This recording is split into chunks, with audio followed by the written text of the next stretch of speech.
Part 1. You'll hear two friends planning an event. First, you have some time to look at questions 1 to 6.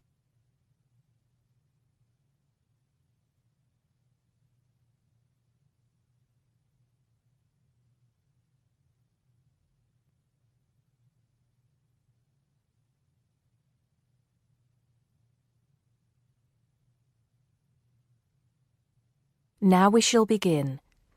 You should answer the questions as you listen because you will not hear the recording a second time. Listen carefully and answer questions 1 to 6. Hello, Joan. I'm glad you could come. Hello, Peter. What's up? Is something the matter? No, everything's fine. It sounded urgent on the phone. Did it? It's just that I've had this idea and I wanted to see how soon we could get it off the ground. Well, don't keep me in suspense. You know they're planning to close down the local clinic. It was in the newspaper yesterday, but most people have actually known for some time. Well, I thought we should do something about it. What did you have in mind?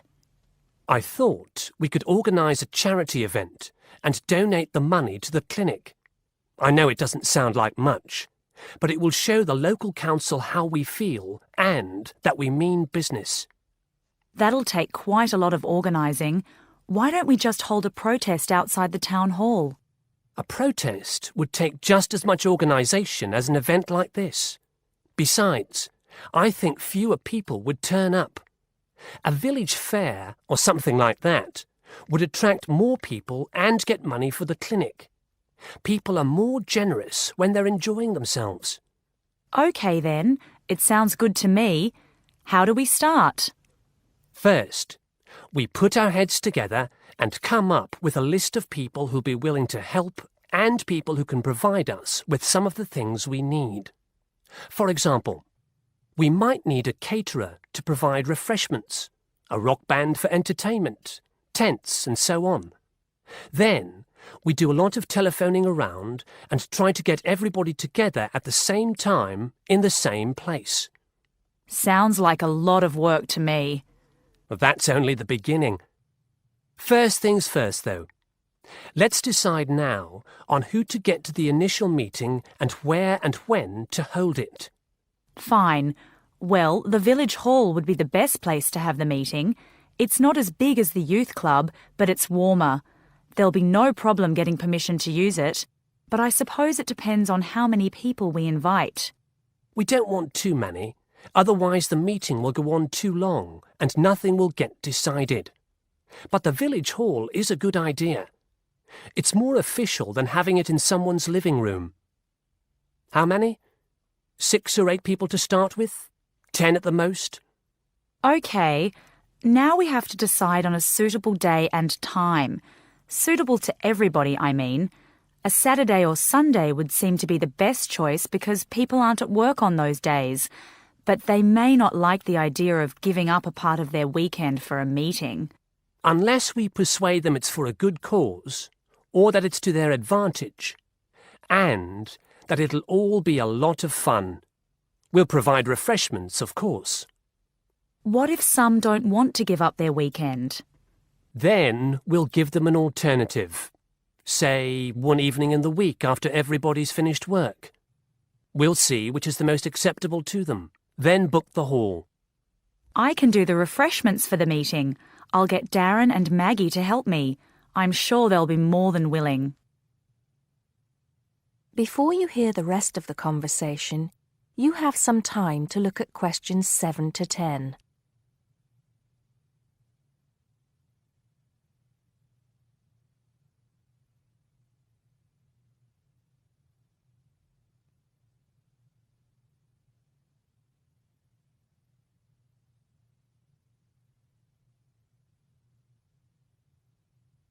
Now listen and answer questions 7 to 10. So, what's next on the agenda? A list of who we want at the meeting. Yes, of course. Obviously, we want someone from the clinic. I think Dr. Perkins would be best. He can tell us exactly what the financial situation is there. You know, how much money it takes to keep the place running, and how important it is for the community to have the clinic. The vicar too. He can rally lots of support. And Mr. Sims, our Member of Parliament. He is very busy, but I think I can persuade him to come, or get his wife to persuade him to come.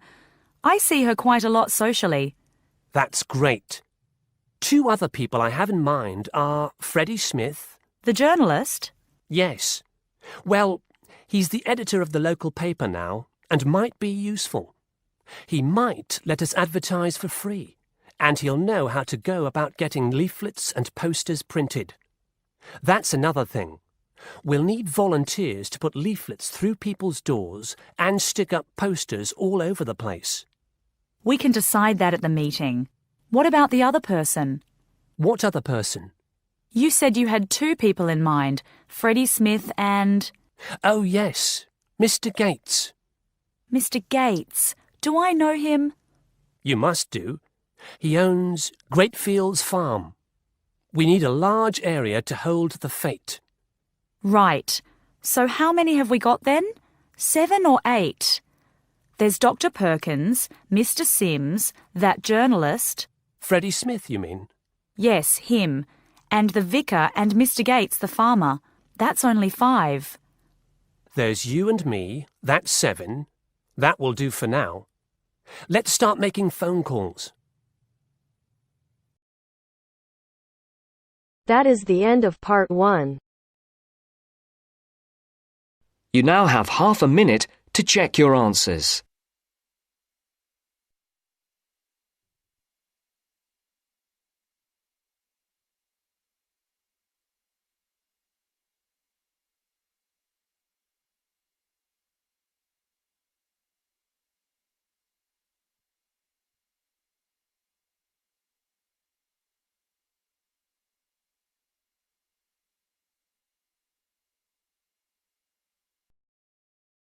Part 2. You will hear part of a local radio program about fighting air pollution in Canadian towns. First, you have some time to look at questions 11 to 14.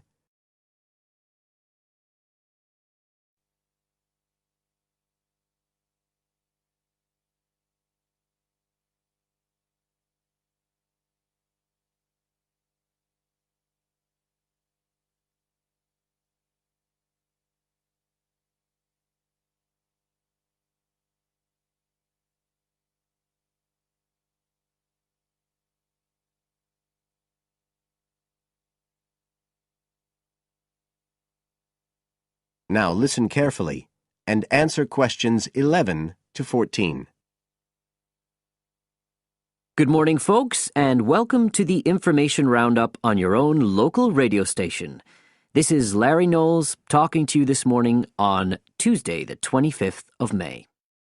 And the first item coming up is a reminder to you all out there about Canadian Clean Air Day, which is on June 6th. In case you weren't around for the last one, this is a chance for Canadians everywhere to focus on the problems of air pollution and to actually try to do something to help reduce the problem. How many Canadians do you think die annually because of air pollution? 2,000? 3,000? Well, the rate is a staggering 5,000, and it's likely to grow unless we do something.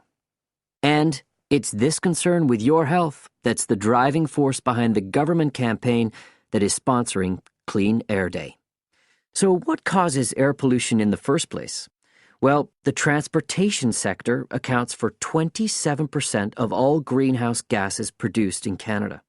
It's also the biggest source of that thick, polluted air from traffic fumes that we call smog. And it's the tiny particles and ground-level ozone in smog that are the main causes of health problems and even deaths across the country. Of course, it's worse in the big cities, but researchers have only recently realized that all you need are low levels of air pollution to seriously damage your health, so we're all at risk. You now have some time to look at questions 15 to 20.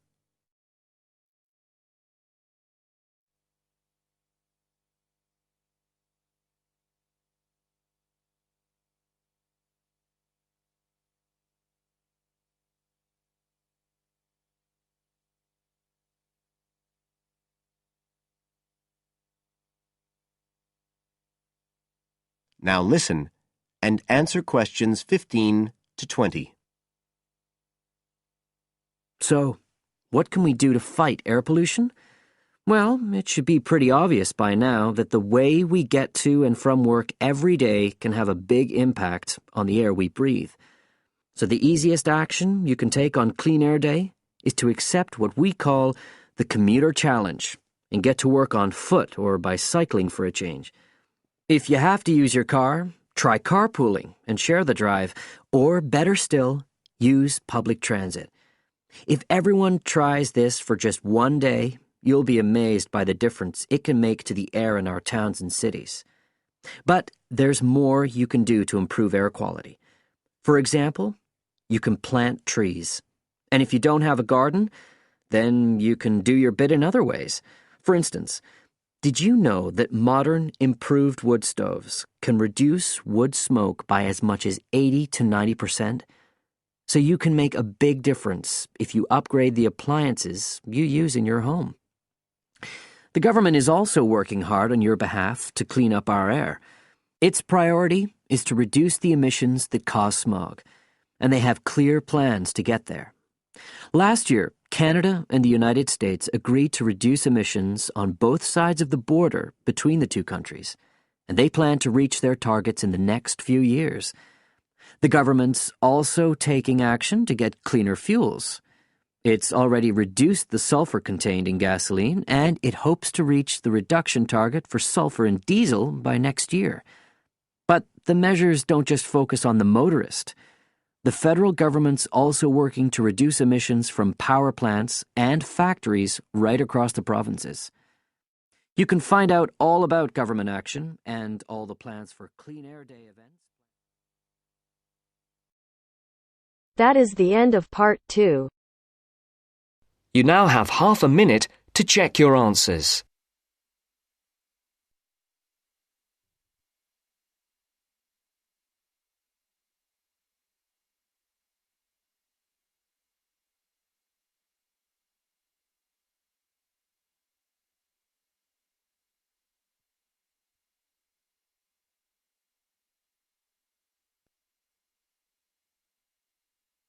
Now turns to part 3. Part 3. You'll hear a lecturer talking to students about America in the 1960s. You have some time to look at questions 21 to 26.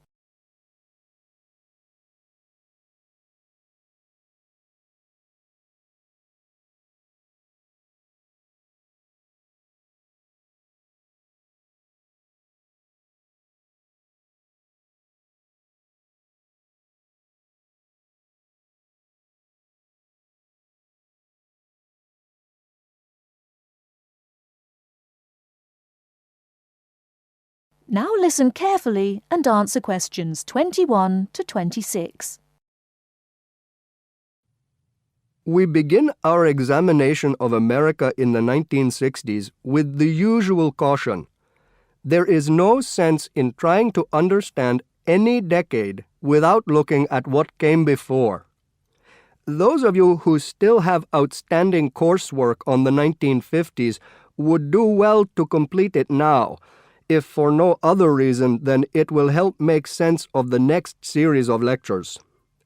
But we must press on, and I'd like to begin my talk about the 60s with a reference to one of those things that came before, the post-war baby boom. With the end of the Second World War in 1945, there began in the USA an era of perceived prosperity and security. In short, people started to feel that the world was a much better and safer place to bring up children. So, at the start of the 60s, all those children born in the baby boom, 70 million in the US alone, were teenagers. As the 60s progressed, and as this large number of people approached adulthood, there was a noticeable shift in the balance of power, and young people began to have a voice in ways that were not considered possible in the more conservative atmosphere of the preceding decade. Things were moving forward at a rapid pace. The literature of the time brought out all the taboos. Everything was covered, such as race in, for example, the book To Kill a Mockingbird. The role of women changed, and equality for women, well, let's just say that once certain books were published, women were no longer going to be satisfied with their roles as devoted wives and mothers. Through literature alone, the whole fabric of society was challenged, and by the end of the 60s, things would never again be as they had pretty much been for the preceding 40 years. It was a decade of protest, civil rights protests, feminism, the rights of minorities, the Vietnam War. All these causes led to peaceful and not so peaceful protests on college campuses and elsewhere.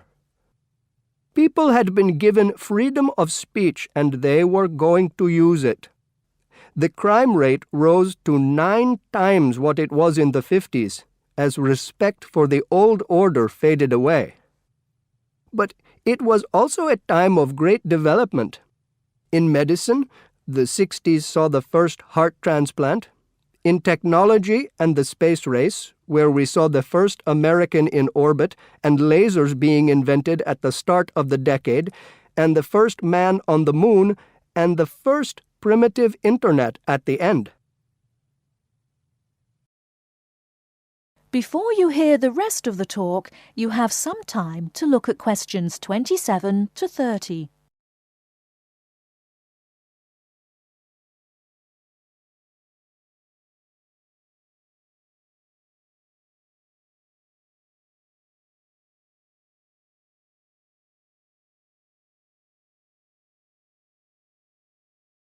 Now listen and answer questions 27 to 30.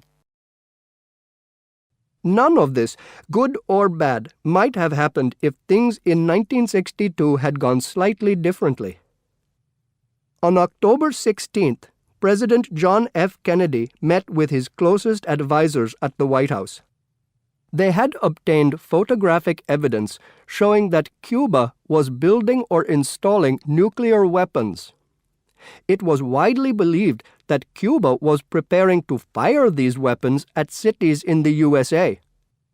Kennedy was faced with 3 choices: to try to resolve the crisis diplomatically by negotiating with Cuba and the Soviet Union, to take action to block the delivery of more weapons into Cuba, or to attack Cuba, destroying their weapons. Believing that the first option would end in failure and that the third option would lead to war, it was the second option that Kennedy chose. In doing so, he succeeded in preventing the buildup of more missiles. The Soviet Union then withdrew the weapons from Cuba.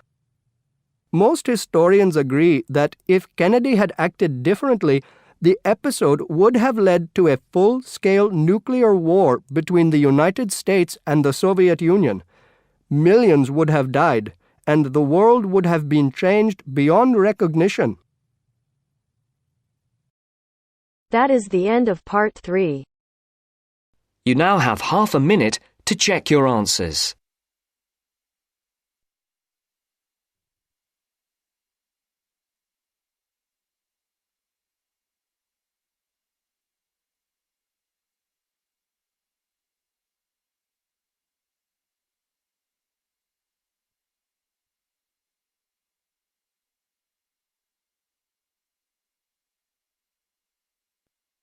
Now turns to part 4.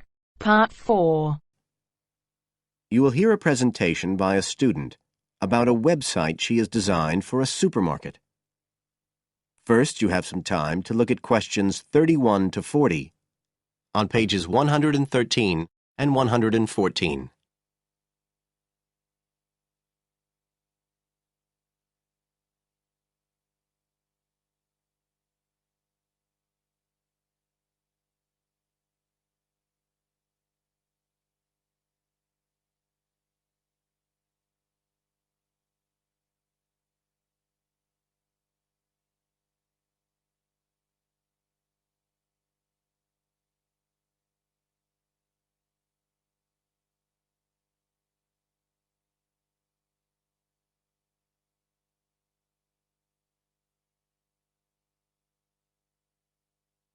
Now listen carefully and answer questions 31 to 40.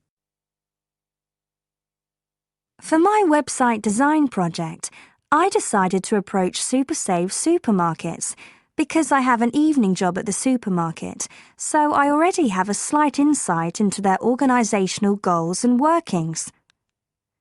The field research for my project was in 2 stages. First, I had an interview with Mr. Dunn, who is in charge of SuperSave's customer care department. I discussed the project with him in order to identify the supermarket's requirements.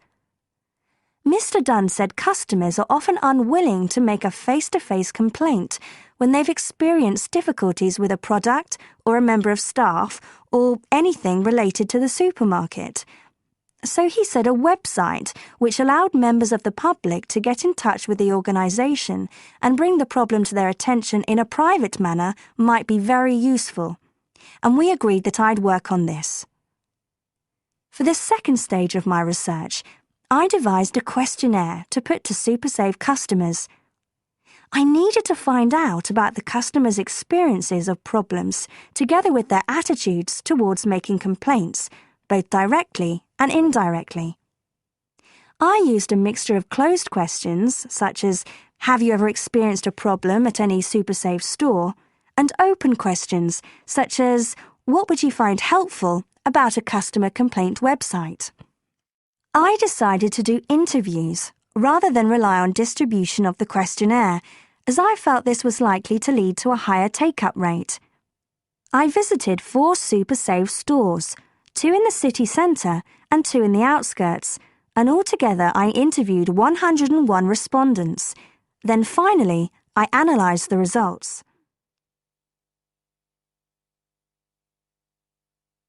I found the results of the questionnaires to be very informative. I found that out of the total number of customers investigated, 64% had at some stage encountered a problem in a SuperSave store. Out of these people, the vast majority said that they hadn't reported the problem to any member of staff. They just kept it to themselves. The next thing I tried to find out was why they hadn't complained. Well, about 25% of the people I interviewed said the reason was that they couldn't be bothered, and a slightly smaller percentage said that they didn't have enough time. But 55% said the reason was that they felt intimidated. I finally asked if they would be more likely to complain if they didn't have to do it face-to-face, and nearly everyone I asked said that they would, 95% to be exact. I then set about designing the website to meet these needs. Once I'd completed the website, I made another appointment with Mr. Dunn to find out what he thought of it. Mr. Dunn said he felt that the pages would benefit his organisation by giving customers a new way of expressing their complaints and by making it easier to collect complaints, identify specific places where service and customer care were not as good as they should be, and act upon them accordingly. SuperSave is already a highly customer-orientated organisation, and he thought our website would be an excellent addition to their customer care effort. This is all well and good, but there still remains the general problem with websites, that there's the lack of access to online computers. Surprisingly, in my survey, I found that 88% of those interviewed had access to the internet, which I felt was quite high. But this access wasn't always direct. For some people, it was through their children and grandchildren and neighbours and so on, rather than being readily available in their own homes.